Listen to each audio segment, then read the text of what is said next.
भक्तवृन्दसमन्वितम् श्रीचैतन्यप्रभुं वन्दे नित्यानन्दसहोदितम् श्रीनन्दनन्दनं वन्दे राधिका चरणद्वयम् गोपीजनसमायुक्तं वृन्दावनमनोहरम् गुरवे गौरचन्द्राय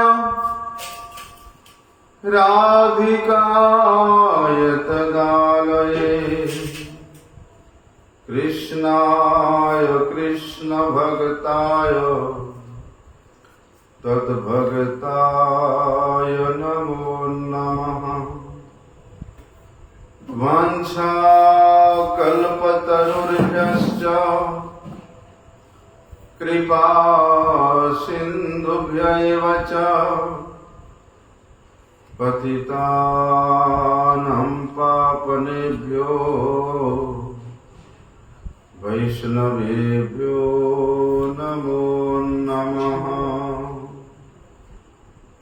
पतित पावन परम करुणामय परम आराध्यतम गुरुपाद पद्म नित्य लीला प्रविष्टम विष्णुपाद परमहंस परिव्राजकाचार्य अष्टोत्तर शत श्री श्रीमद शिल भक्ति वल्लभ तीर्थ गोस्वामी गुरु महाराज जी के श्री अभय चरण कमल में अनंत कोटि साष्टांग दंडवत प्रणाम करते हुए उनकी अहेतु की कृपा प्रार्थना। परमाराध्यतम शिक्षा गुरुपाद पद्म नित्य लीला प्रविष्ट विष्णुपाद परमहंस शिल भक्ति विज्ञान भारती गोस्वामी महाराज के चरण कमल में अनंत कोटि साष्टांग दंडवत प्रणाम करते हुए उनकी अहेतु की कृपा।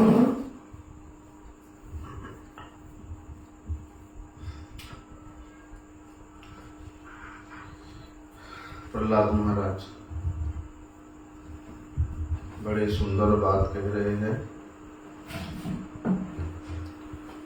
कि तस्मादमुस्तानुभूताम् अहम आशीषु अज्ञम् आयुः श्रियं वैभवम् इंद्रियं विरिञ्च्यात् नेच्छामिति विलुलितान् उर्विक्रमेण कालात्मन उपनयमां निजभृत्य पार्श्वम्। तस्मादमुस्तानुभूताम् अहम आशीषु अज्ञम् कि हे भगवान मैं इस बात से अज्ञ हूं, नहीं जानता हूं कि आप मेरे ऊपर प्रसन्न होंगे या नहीं होंगे, लेकिन मेरा एक ही लक्ष्य है, मैं किसी भी प्रकार से शरीर से हो, मन से हो, वाणी से हो, आपकी प्रसन्नता के लिए ही मैं करता हूं। लेकिन प्रभु आयु श्रियम वैभवम इंद्रियम विरिञ्च्यात्, मैं तो छोटा सा हूं, बोलते मेरे से हजार लाखों गुना अधिक आयु वाले ब्रह्मा जी कितना आयु वाले हैं, ऐश्वर्य स्वर्ग का ऐश्वर्य जिनकी करातल में है, इंद्र ऐसे कि साक्षात आपके अर्धांगिनी सदृश लक्ष्मी देवी भी आपको प्रसन्न नहीं कर पाए, लेकिन मैं किस प्रकार से आपको प्रसन्न कर सकता हूं, मैं अज्ञ हूं प्रभु, मैं नहीं जानता हूं।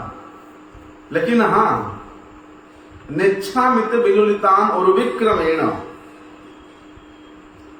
कि हे उरुक्रम प्रभु, आपके विक्रम के सामने, आपके पराक्रम के सामने, वो चाहे कितने आयु वाला हो, कितने बलशाली हो, कितने ऐश्वर्यशाली हो, काल के प्रभाव से आपके इच्छा के अनुसार सब एक ना एक दिन नष्ट हो जाता है।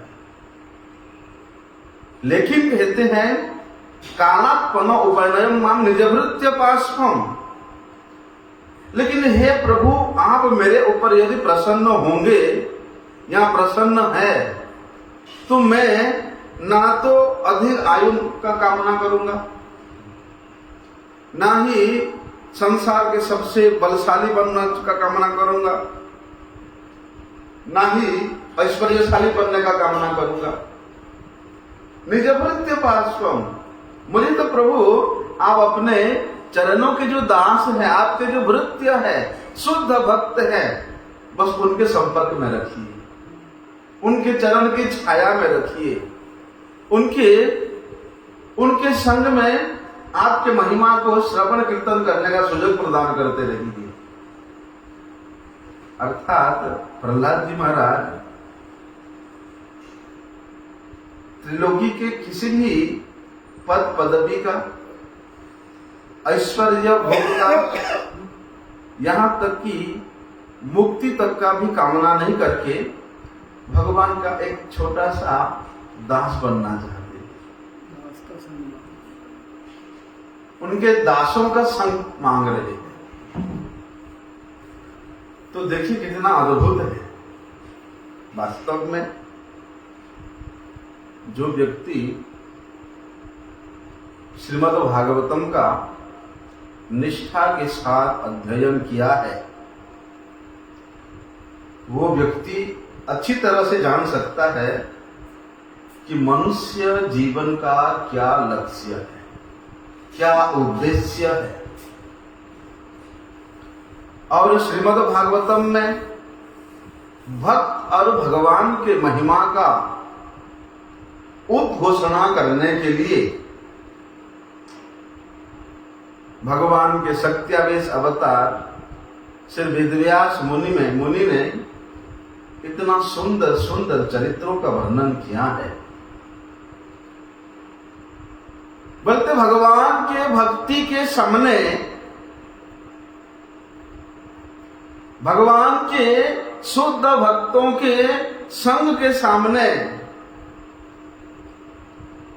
बोलते उन चरित्रों का, चाहे वो ऐश्वर्यशाली हो, चाहे वो बलशाली हो, चाहे वो प्रभावशाली हो, हैं, किसी का एक नहीं चला है। अंत में सभी ने हाथ खड़े करके भगवान का ही शरण में आया है, भगवान का ही भक्ति करने में अपने आप को नियोजित किया है। लेकिन प्रहलाद महाराज का जैसा अनुभव है, प्रहलाद महाराज का जैसा उनका हृदय का उद्गार है, चाहे आप वृत्रासुर महाराज के चरित्र को ले लो, वे भी यही कहते, न नाग पृष्ठम न सर्वभौमम न रसाधिपत्यम न योग सिद्धि न पुनर्भवम वा, कुछ नहीं चाहिए। नाग पत्नीगम, कालिया नाग की पत्नियां भी यही बात कहती है कि हे प्रभु, आपके चरण हमारे पति के शीश पर स्पर्श हो गया, पतित हो गया, पतन हो गया, धारण कर लिया आपने, तो उसको तो त्रिलोकी के सभी साम्राज्य की प्राप्ति हो गई है। इसलिए आप यदि प्रसन्न हैं तो हमको उन अपने पति की सेवा का सुयोग प्रदान करें, जिनके शीश पे आपके चरण धारण हुआ है। वो कालिय और ऐसा क्रूर स्वभाव वाला नहीं रहा, वो कालिय और दूसरे को हिंसा करने वाला नहीं रहा, वे कालिय और अपने बल का अभिमान लेकर के नहीं रहा, भगवान के चरणों का स्पर्श प्राप्त करके ये कालिया अब भगवान का भक्त बन चुका है। इसलिए उस कालिया रूपी भक्त का सेवा प्रदान करने के लिए, प्राप्त करने के लिए कालिया की पत्नीगण भगवान से प्रार्थना कर रही है, क्योंकि उस कालिया को सब कुछ प्राप्त हो चुका है। तो प्रहलाद महाराज का ये जो अनुभव है कि प्रभु मेरे पिता हिरण्यकशिपु, उनका ऐसा प्रभाव था कि उनके इशारे पे स्वर्ग के देवता लोग उठक बैठक करते थे। हिरण्यकशिपु के भौएं जब टेढ़ी हो जाती थी, बोलते बड़े बड़े प्रभावशाली देवता भी मूर्छित हो जाते थे। ऐसा प्रभाव था। लेकिन प्रहलाद महाराज कहते हैं कि हे भगवान, मैं अपने सामने देखा, इन आंखों से देखा मैंने, वे मेरे पिता हिरण्यकशिपु भी आपके सम्मुख एक पल भी, एक क्षण भी नहीं टिक पाया, वो भी नष्ट हो गया।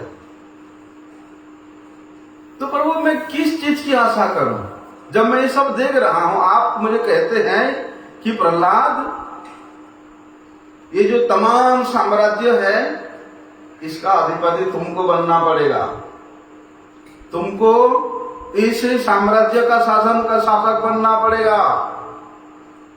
लेकिन प्रहलाद महाराज कहते कि भगवान, मैं तो इन आंखों से देखा, अनुभव किया, फिर भी मुझे नहीं चाहिए। मुझे तो अपने चरणों के किंकरों का किंकर बना दीजिए। गोपी भर्तृहु पद कमल यो दास दासानुदास, उनके चरणों के दास बना दीजिए। भले ही मेरे में समर्थ नहीं है कि मैं आपके चरणों का दास बनूं, आपका किंकर बनूं, लेकिन आपके किंकर के किंकर का किंकर तो बना दीजिए दास। बोलते जिस समय, जिस क्षण साधक के हृदय में ये अनुभव हो गया, अपने प्रकृत स्थिति को, अपने स्वरूप को यदि कोई अनुभव कर लिया, जान लिया, फिर वे व्यक्ति किसी प्रकार से इस संसार के इस अनित्य भोग विलास के पीछे नहीं पड़ेगा। उसके लिए अपना इस बहुमूल्य समय को देना ही नहीं चाहेगा, नियोजित ही करना नहीं चाहेगा। वास्तव में प्रहलाद महाराज तो भगवान के परम प्रिय भक्त थे। इन स्तुतियों के माध्यम से प्रहलाद महाराज इस जगत को शिक्षा दे रहे हैं कि महाजन जन गत सपंथा, बोलते महाजनगण, परम परम भक्तगण जिस पथ का अनुशीलन करके, जिस साधन का अनुशीलन करके भगवान को प्राप्त किया है, उस पथ का पथिक होना ही वास्तव में जीवन का लक्ष्य है। क्योंकि इन महान महान आचार्यों के पद चिन्हों को जब तक हम लोग अनुसरण नहीं करेंगे, उनके उपदेश को हम लोग धारण नहीं करेंगे, तो पीछे की जो भोग की सामग्री है वो छूटेगा नहीं, पीछे की जो आसक्ति है वो छूटेगा नहीं, यहां की जो अनर्थ है वो दूर होगा नहीं। इसलिए जो साधक, भक्ति साधक जितने परिमाण में शुद्ध भक्तों के उपदेश को अपने हृदय में धारण किया, वो साधक उतने ही परिमाण में भक्ति के मार्ग पर आगे बढ़ा, अग्रसर हुआ है। नहीं तो पीछे की जो भौतिक भोग है, ऐश्वर्य है, वो छूटेगा नहीं, अपनी प्रयास से कभी नहीं छूट सकता है। जिसके प्रति भक्त का कृपा दृष्टि हुआ है, भगवान का कृपा, भक्त कृपा का पीछे पीछे भागता है। भगवत कृपा भक्त कृपानुगामिनी है। इसलिए भगवान का कृपा प्रत्यक्ष रूप से कोई प्राप्त नहीं कर सकता, भक्त के माध्यम से प्राप्त कर सकता है। भगवत कृपा, भक्त की कृपा के पीछे पीछे भागती रहती है। इसलिए जो भक्त के चरणों को पकड़ लिया, भगवान की कृपा उसको अनायास प्राप्त हो जाता है।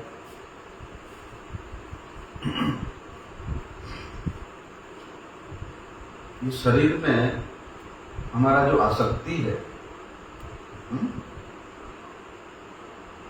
शरीर संबंधी वस्तुओं में जो आसक्ति है, शरीर के इंद्रियों को लेकर के हम लोग जो सुख प्राप्त करना चाहते हैं, जीवा के द्वारा अच्छा अच्छा रसली खाना चाहिए, है ना। आंखों के द्वारा जड़ जगत के इस दृश्य को देखने का चाहत रखता है। कानों के द्वारा उसको जो रसायन लगने वाला भौतिक प्राकृतिक जो शब्द है उसको सुनने की लालच रहता है। नासिका के द्वारा संसार के दुर्गंध को सुनने का उसका इच्छा रहता है। बोलते ये जो इंद्रियों के साथ द्वारा इनका सुख भोगने का जो इच्छा है वो तब तक नहीं छूटेगा जब तक हम लोग प्रहलाद महाराज के द्वारा, या प्रहलाद महाराज ने जो उदाहरण दिया है कि महाजन जनगत पंथा, उन महान आचार्यों के पदांकानुसरण नहीं करेंगे, तब तक ये सुख का जो लालसा है, ये भोग का जो स्पृहा है, मुक्ति का जो आशा है, वो कभी नहीं छूट सकता है। जिसका उसमें भक्तों की वाणी में पूर्ण विश्वास हो गया, अत्यंत श्रद्धा हो गया, बोलते ये धीरे धीरे अपने आप नष्ट हो जाए। लेकिन चलाएं तो भगवान के भक्तों के उपदेश के अनुसार अपने आप को चलाएं तो सही। देखो भैया, शरीर तो नाशवान है, एक दिन नष्ट हो जाएगा। शरीर के द्वारा हम लोग जितने भी भोग विलास की सामग्री एकत्रित की है वो भी नष्ट हो जाएगा। शरीर के द्वारा हम लोग जितने भी संसार में संबंध बनाए हैं, माता का, पिता का, भाई का, पत्नी का, पुत्र का, पुत्री का, वे सब काल के प्रभाव से नष्ट हो जाएंगे। और जब तक शरीर है तब तक इन व्यक्ति का या वस्तु का उपयोग रहता है। शरीर छूटने के बाद कोई किसी का नहीं होता। लेकिन आत्मा जो है ये नित्य है, शाश्वत है। उस आत्मा को कोई नहीं मार सकता, उस आत्मा का कोई विनष्ट नहीं कर सकता। न हन्यते हन्यमाने शरीर, शरीर के विनष्ट हो जाने पर भी आत्मा का विनष्ट नहीं हो सकता है। इसलिए जब शरीर संबंधी व्यक्ति वस्तु अनित्य है, एक दिन सब नाश प्राप्त होने वाला है, तो उसके लिए अपना संपूर्ण जीवन को लगा देना, अपना समय को लगा देना, बुद्धि को लगा देना, कहाँ का बुद्धिमान है।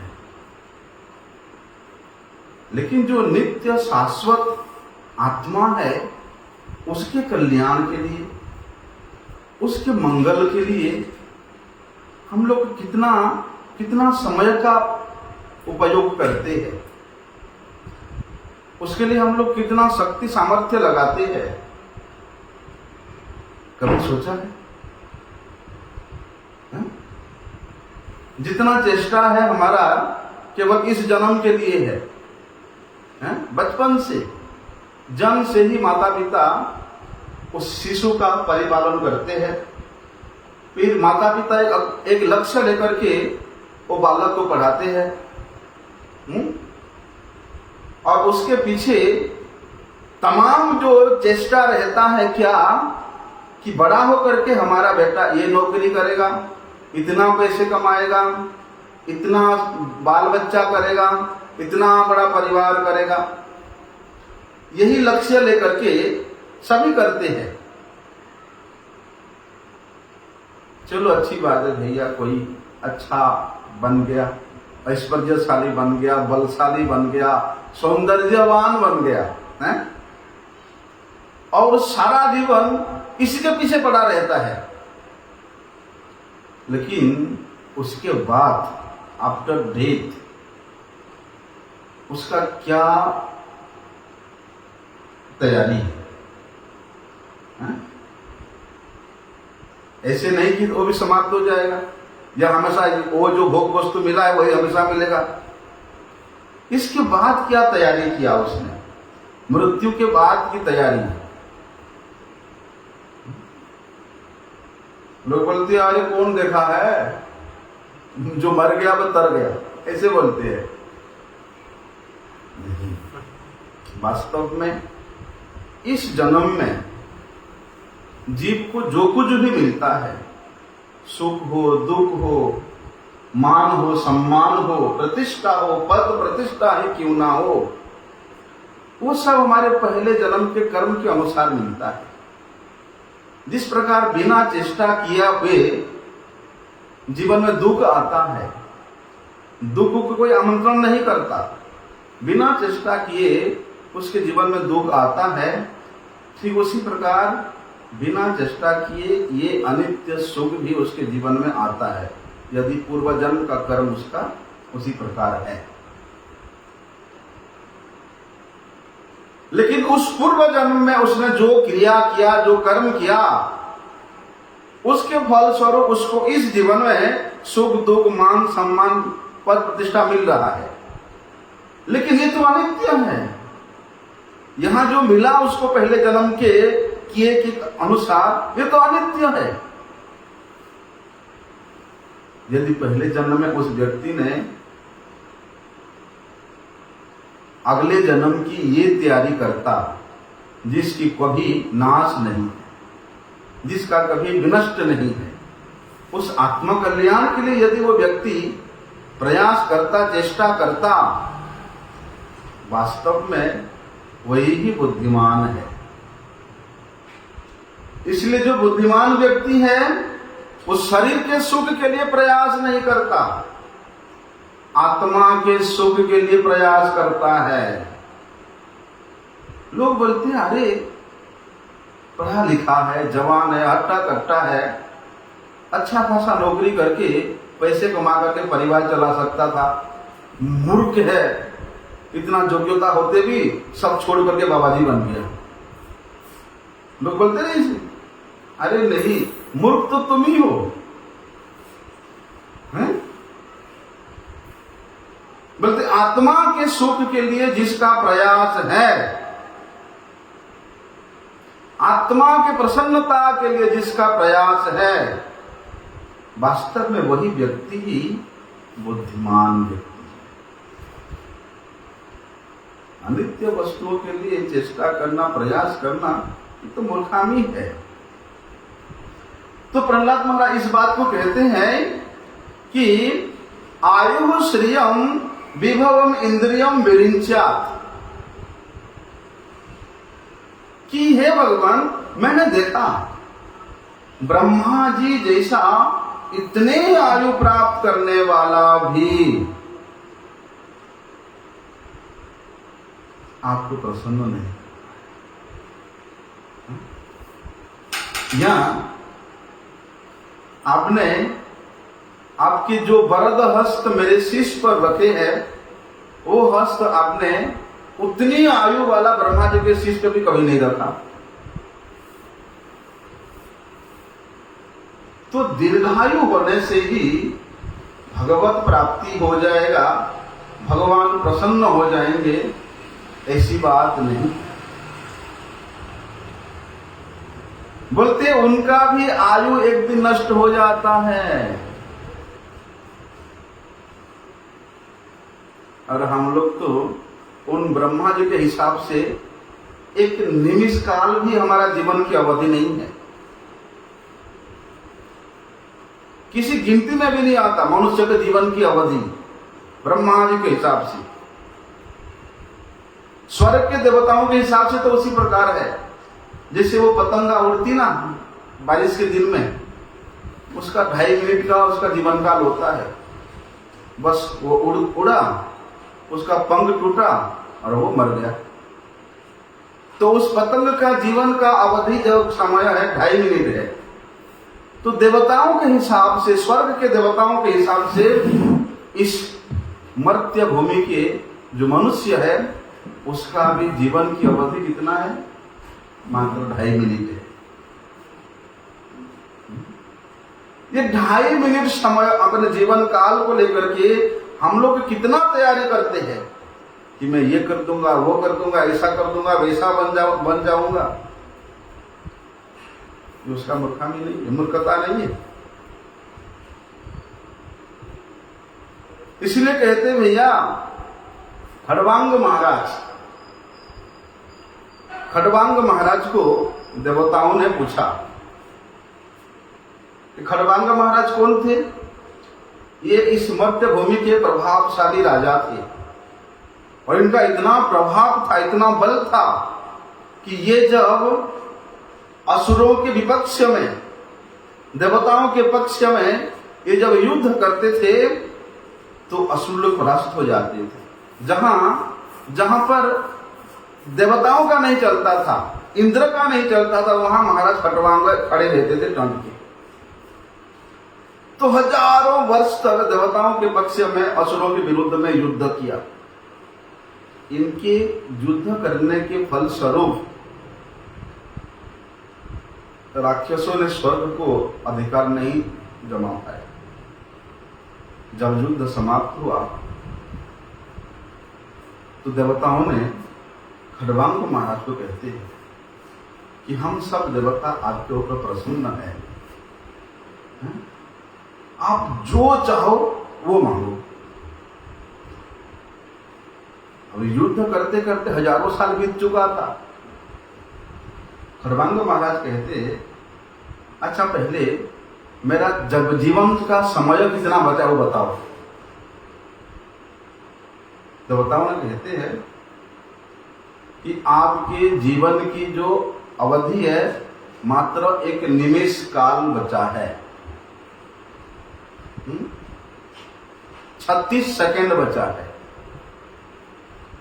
अब 36 सेकंड के लिए मैं क्या मांगू? बोलते ये 36 सेकंड में उन्होंने अपना चित्त वृत्ति को भगवत पाद पद्म में नियोजित कर दिया। देखो यही बुद्धिमान होता है। तो उन देवताओं के हिसाब से मनुष्य का जीवन मात्र 2.5 मिनट का है। उसमें भी वो यदि कोई देवता को प्रसन्न कर लेता है तो बोलता है कि यदि आप मेरे ऊपर प्रसन्न हो तो मेरा मकान बन जाए, मेरा विवाह हो जाए, मेरे पास गाड़ियां सब आ जाए, मेरे बेटा का नौकरी लग जाए। अरे 2.5 मिनट के जीवन के लिए देवता सोचता है देखो ये मूर्ख मनुष्य 2.5 मिनट के जीवन के लिए क्या क्या मांग रहा है। इसलिए इस विनाशी शरीर के लिए, विनाशी शरीर के अनित्य सुख के लिए चेष्टा करने वाला व्यक्ति सबसे बड़ा मूर्ख है और अविनाशी आत्मा के प्रसन्नता के लिए चेष्टा करने वाला वास्तव में बुद्धिमान है। तो प्रहलाद महाराज बड़े सुंदर बात कहते हैं, यदि आत्मा का रक्षा करना चाहते हो, आत्मा रक्षा करना चाहते हो, बोलते हैं ना कि जो समर्थ होते हुए भी आत्मरक्षा करने के लिए प्रयास नहीं करता, उसको क्या बोलते हैं? उसको आत्महत्यारा कहते हैं। जो लोग सुसाइड करते हैं उनको भी आत्महत्यारा कहते हैं ना। लेकिन वास्तव में आत्महत्यारा शब्द का अर्थ यही है, आत्मघाती शब्द का अर्थ यही है कि जो व्यक्ति आत्मा के कल्याण के लिए, आत्मा के प्रसन्नता के लिए, आत्मा के सुख के लिए प्रयास नहीं किया, वास्तव में वही आत्महत्यारा है। 100 साल तक जिंदा रहा, 110 साल तक भी जिंदा रहा, लेकिन 110 साल में क्या करता रहा? मैं मेरा मेरा करता रहा। वास्तव में वही आत्मघाती है, वही आत्महत्यारा है। इसलिए भैया, आत्मा का कल्याण चाहते हो, आत्मरक्षा करना चाहते हो, तो क्या करना पड़ेगा? प्रहलाद महाराज इस बात को कहते हैं कि भगवान के परम प्रिय भक्तों की शरण में जाना। नरोत्तम दास ठाकुर जी इस बात को कहते हैं ना, छाड़िया वैष्णव सेवा निस्तार पेचे केवा, कि वैष्णवों की सेवा को छोड़ करके, भक्तों की संगति को छोड़ करके, भक्तों की अनुगत्य को छोड़ करके,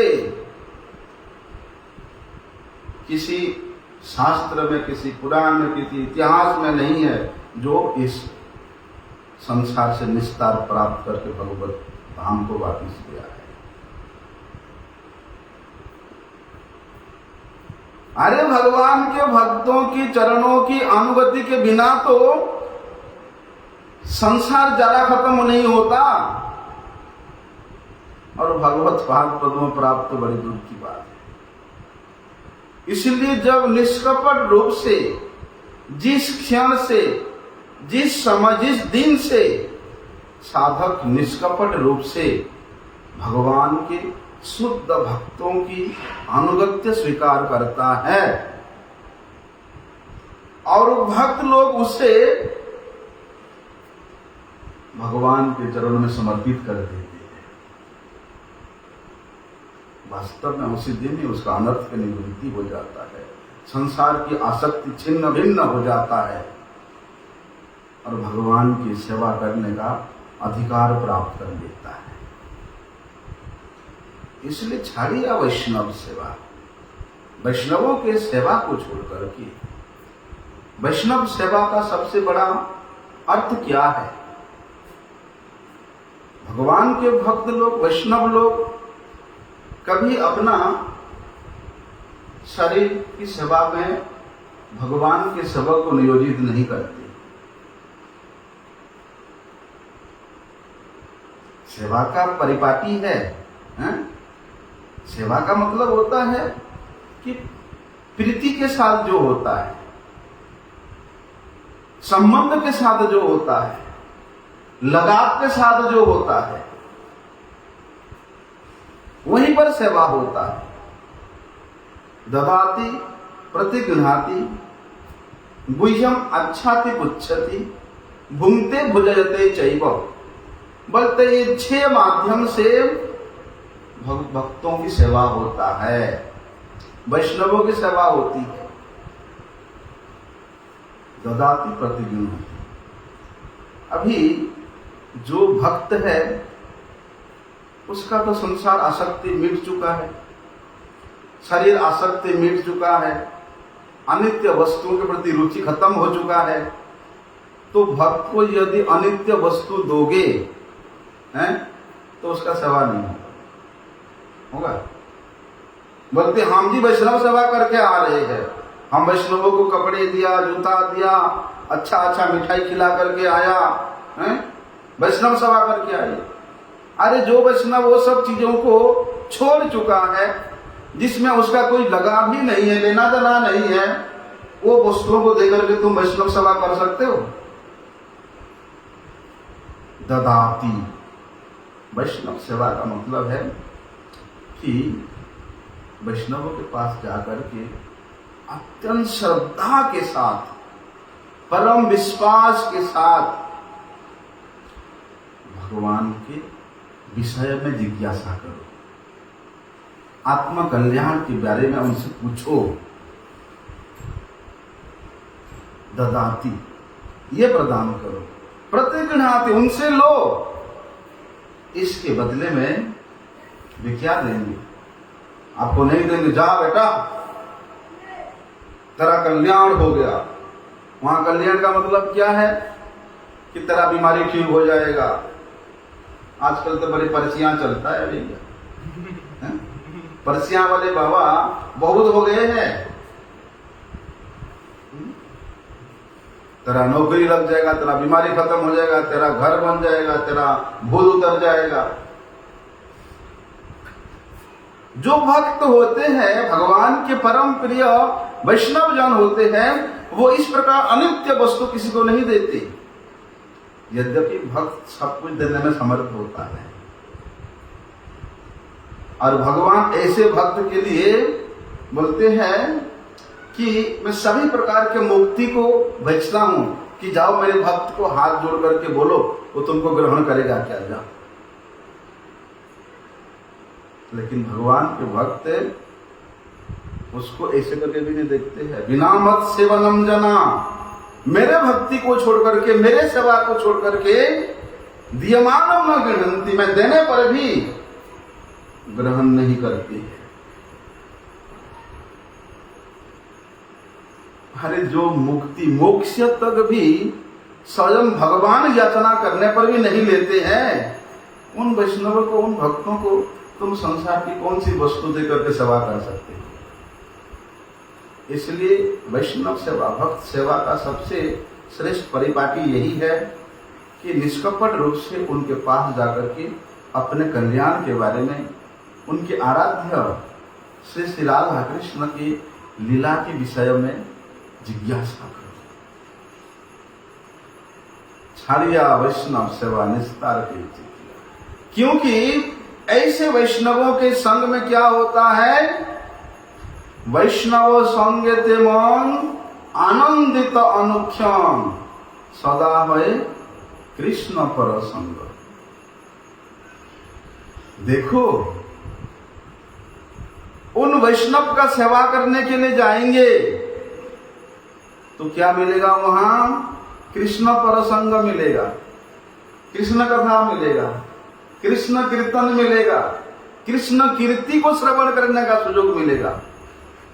इस जीवन में जितने भी समय, चाहे वो 1 मिनट ही क्यों ना हो,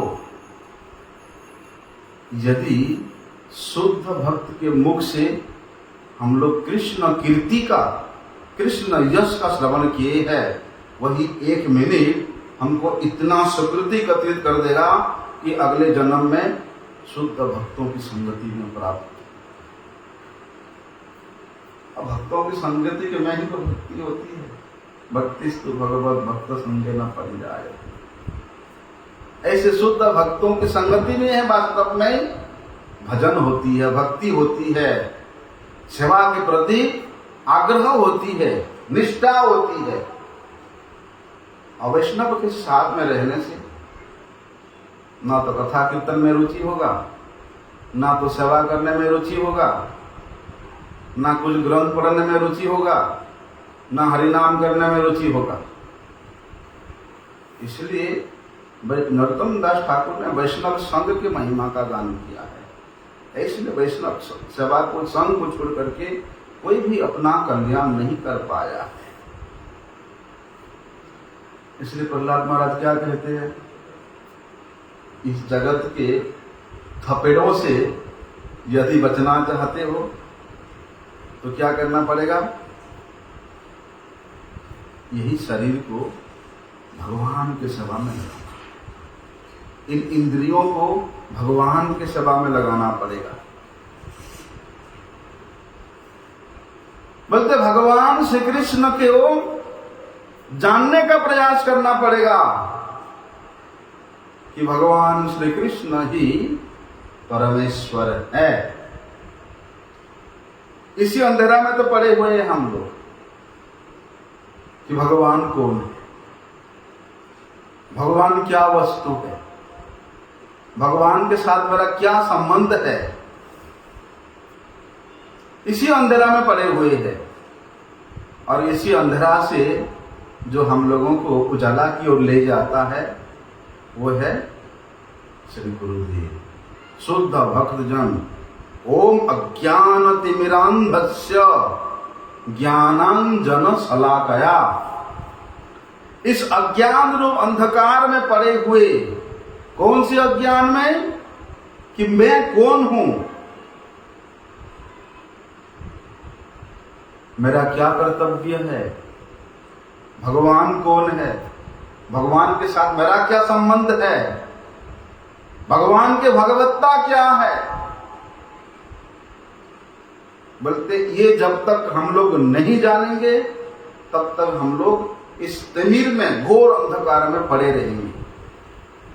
लेकिन श्री गुरुदेव वैष्णव जन क्या करते हैं, ज्ञान रूपी शलाका के द्वारा संतम एवं छिंदंती मनोव्यासंगम उक्ति भी, बोलते हैं तमाम जन्मों का जो गांठ है हमारे हृदय में बंधा हुआ है,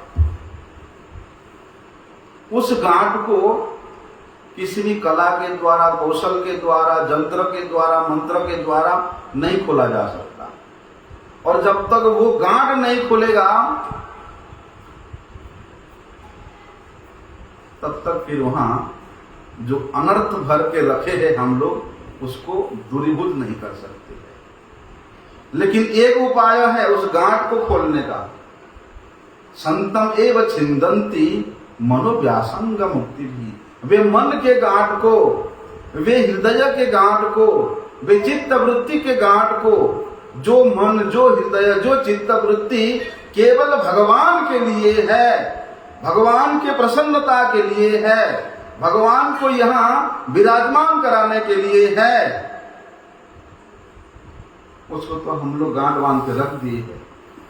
बल्कि संत के पास जाने से, भगवान के भक्तों के पास जाने से वे वाणी के द्वारा, उक्ति के द्वारा, शब्द रूपी अस्त्र के द्वारा उस गांठ को खोल देते हैं, छिन्न भिन्न करके उसके अनर्थ को दूर करते हैं। इसलिए देखो कितनी सुंदर बात है, भगवान इस बात को कहते हैं, उसके बाद जाकर के जीव के हृदय में ये अनुभव होता है कि जन्म कर्म च में दिव्यम एवं जो व्यक्ति तत्वतः त्यक्त्वा देहं पुनर्जन्म। जब तक वो गांठ नहीं खोलेगा, जब तक वो अज्ञान रूप अंधकार दूरीभूत नहीं होगा, तब तक भगवान का जन्म कर्म, उनका लीला,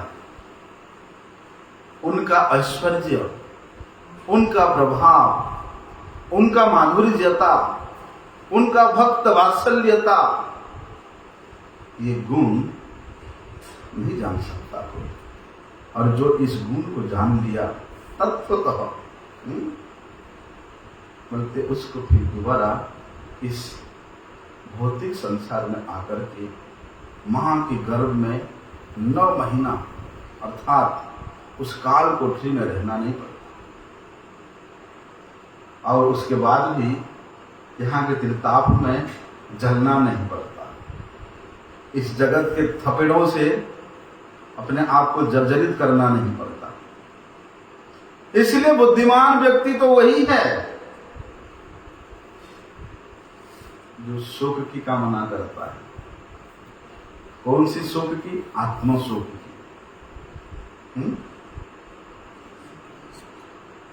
सफाई सुख।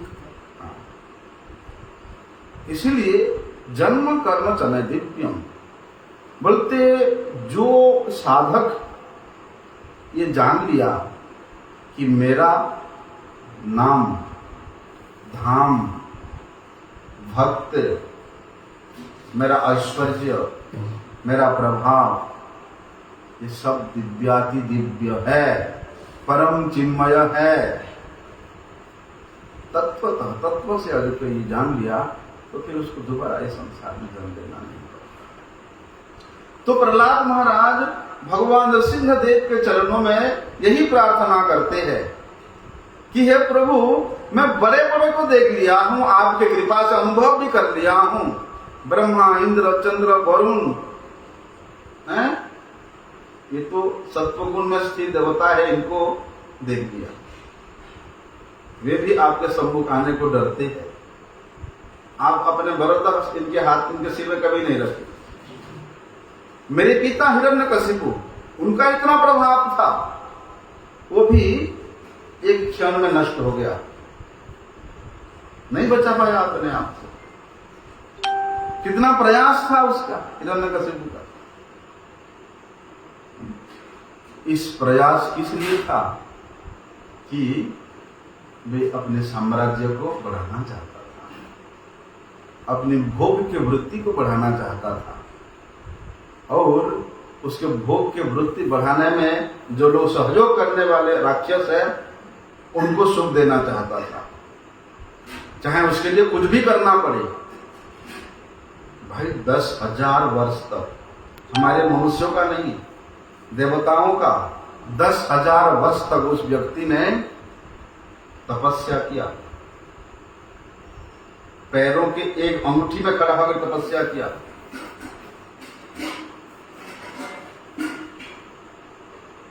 केवल वायु का आहार करके तपस्या किया। गम की बात है? उसके शरीर दिमगों ने खा लिया, सिर हड्डी में प्राण बचा था, फिर भी तपस्या किया। इसके लिए क्या? कि वो अमर बनना चाहता था और देवताओं को प्रताड़ित करना चाहता था, भोग करना चाहता कि स्वर्ग को भी मैं भोग करूंगा। क्या हुआ? जो व्यक्ति 10,000 वर्ष तक तपस्या करके इतना चेष्टा किया था, ये कर दूंगा, वो कर दूंगा, वो भगवान नृसिंहदेव के सामने 1 मिनट में समाप्त हो गया। तो उससे बड़ा मूर्ख कौन है? तो प्रहलाद महाराज कहते हैं कि हे प्रभु, यदि आप प्रसन्न है तो मुझे इस प्रकार इस अनित्य व्यक्ति या वस्तु, भोग या मुक्ति, पद या पदवी कुछ मत दीजिए। बस देना है तो केवल क्या देना कि निज भृत्य पार्श्वम, कि आपके भृत्य, आपके किंकर, आपके चरणों की जो दास है, उनके सानिध्य प्राप्त करा दीजिए, उनके संग में रहने का सुयोग प्रदान कर दीजिए, उनके मुख से मैं हमेशा आपके ही सुमधुर गुणों को श्रवण करता रहूं, ऐसा सुयोग प्रदान कीजिए।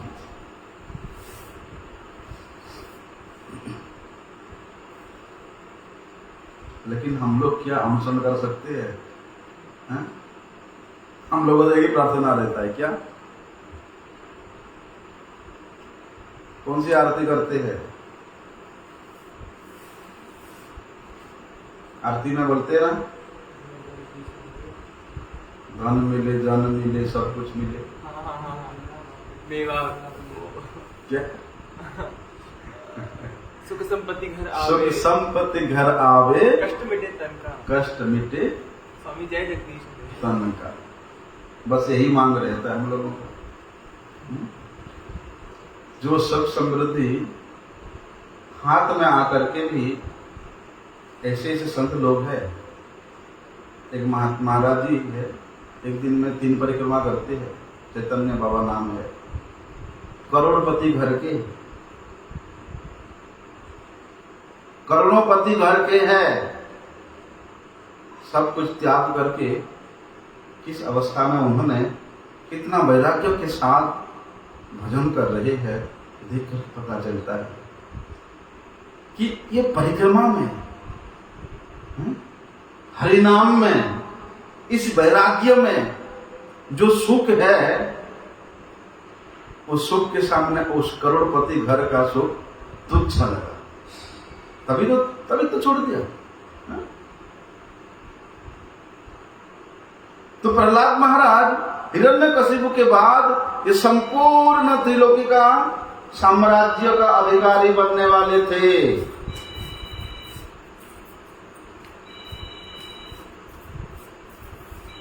पहले ही कह रहे हैं कि प्रभु नहीं चाहिए, नहीं चाहिए। अगर आप देना चाहते हो तो निज भृत्य पार्श्वम, मुझे अपनी परम प्रिय भृत्य के भक्तों की सान्निध्य प्राप्त करा दीजिए। मैं उनके संग में रहूं, उनकी सेवा करता रहूं, उनके मुख से कथा श्रवण करता रहूं। नाथ योनि सहस्रेषु जैसु जैसु व्रजामि हम, या हे प्रभु यदि आपका इच्छा हो, आप मुझे किसी भी जोनी में भेज दो, किसी भी स्थान में भेज दो, वो भी ग्रहणीय है। लेकिन जैसु जैसु व्रजामि हम तेसु तेसु अचला भक्ति अच्युतस्तु सदा त्वयि, कि हे अच्युत, हे मुकुंद, हे भगवान, आपके भक्तों की संगति से मैं च्युत ना हूं। आपकी भक्ति युक्त कार्यों से अपने आप को दूर ना करूं, बस यही दे दीजिए। जिस प्रकार शास्त्र हम लोगों को निर्देश करता है कि महाजनो जनगत स पंथा, प्रहलाद महाराज महाजन है, तो प्रहलाद महाराज के इस उपदेश को क्या हम लोग अपने हृदय में ग्रहण कर सकते हैं? ना यही कर सकते हैं, धन संपत्ति घर आवे कष्ट मिटे तन का, बस यही कर सकते हैं। देखो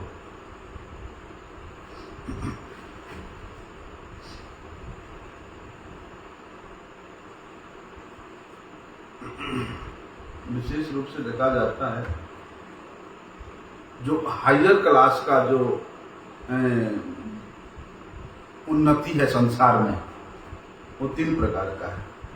या तो भुक्ति, या मुक्ति, या सिद्धि। भुक्ति का मतलब होता है कि सबसे श्रेष्ठ पद प्राप्त करना। श्रेष्ठ पद प्राप्त करने के लिए सब लगे हुए हैं, है ना? जितना भी संघर्ष है, श्रेष्ठ पद प्राप्त करने के पीछे ही सब लगे हुए। चलो ये संसार के श्रेष्ठ पद की छोड़ो, उससे ऊपर उठ जाए तो स्वर्ग के जो श्रेष्ठ पद है, स्वर्ग में भी वो वहां बनना चाहता है, देवता बनना चाहता है ना? क्योंकि स्वर्ग में जिस प्रकार का इंद्रिय भोग होता है ना, इंद्रिय तृप्ति होता है, वो स्वर्ग इसके लिए ही है। आज मैं एक चीज पढ़ा, जो लोग इस संसार में, इस समाज में अपने आप को बड़े हाई फाई मानते हैं, करोड़ों रुपया के ड्रेस पहनेंगे और बड़े बड़े फ्लाइट में बिजनेस क्लास में सफर करेंगे, हैं? लेकिन वहां इतनी करोड़ों का पैंट शर्ट पहन करके बिजनेस क्लास में सबसे अच्छे फ्लाइट में यात्रा करते हुए वहां बैठे बैठे क्या मंगाएंगे? जो कुत्ते खाने वाला चीज, एक ब्रेड, जो पशु खाने वाला चीज है, नहीं जी हमको नाम भेज दीजिए।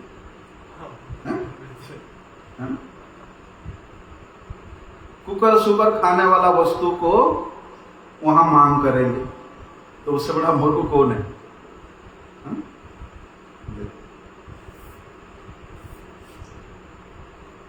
लेकिन उस स्वर्ग की प्राप्ति का जो चेष्टा है वो भी हमेशा के लिए नहीं है, वो भी पुण्य क्षय होने से उसको यहां पतित होना पड़ता है। तेतम भुक्त्वा स्वर्ग लोकम विशालम सिने पुण्य मर्त्य लोकम विसंति। जब तक उसका पुण्य का बैलेंस रहता है, यहाँ जो दान किया, दक्षिणा किया, ये किया, वो किया है, उसका जब तक पुण्य का बैलेंस रहेगा तब तक वो व्यक्ति वहां पर इंद्रिय सुख भोग करेगा, देवता बन करेगा। लेकिन वो बैलेंस खत्म होते ही उसको भी यहाँ पतित होना पड़ेगा। मुक्ति, भुक्ति मुक्ति, मुक्ति का मतलब है कि वो इस संसार में भोग कर करके उससे उब चुका है कि उसको भोग नहीं चाहिए, अब उसको मुक्त होना है। मतलब अब वो भगवान बनना चाहता है कि मैं भोग विलास कर लिया बहुत, अब भाई भगवान बनना है। मुक्ति का तो यही होता है कि भगवान के साथ एकाकार होना, एक सायुज्य मुक्ति है। उसका मतलब है कि खुद ब्रह्म बन जाना, खुद परमात्मा बन जाना, उसका कामना करता है। और है सिद्धि। मैं ये संसार के छोटे मोटे सुख की नहीं बोल रहा हूं, हायर क्लास के जो सुख है, लेकिन वो भी ये संसार की ही है। आ ब्रह्म भुवनाद लोका पुनर्आवर्तिनो अर्जुन, बोलते चतुर्दश भुवन में जितना भी सुख है, मुक्ति है, सिद्धि है, जो कुछ भी है, सब यहाँ का है, यहाँ सब खत्म हो जाएगा। तो वो सिद्धि प्राप्त करने के लिए करता है। अनिमा, लघिमा, महिमा, अष्ट सिद्धि नव निधि के दाता कहते हैं।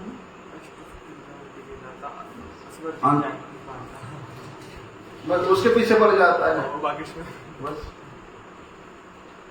तो ये सब लोग भुक्ति चाहे, मुक्ति चाहे, सिद्धि चाहे, तो जितने भी अनित्य सुख की इच्छा है, भौतिक सुख की इच्छा है, ये अभी तो भोग कर लोगे, बाद में तुमको दंडित होना पड़ेगा, दंड भोगना पड़ेगा। फिर उनको इस संसार में लौट के आना ही पड़ेगा। इसलिए प्रहलाद महाराज का भैया सीधे सीधे यही उपदेश है कि ये सब अनित्य सुखों को छोड़ो, और महाजन गणों ने जिस पथ दिखाया, जिस रास्ता दिखाया, उस पे चलो। कि भक्त के निर्देश में, भक्त के अनुगत्य में रह करके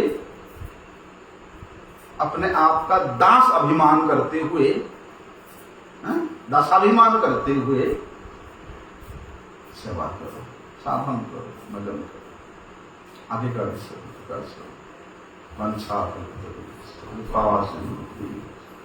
पतितानां पावनेभ्यो वैष्णवेभ्यो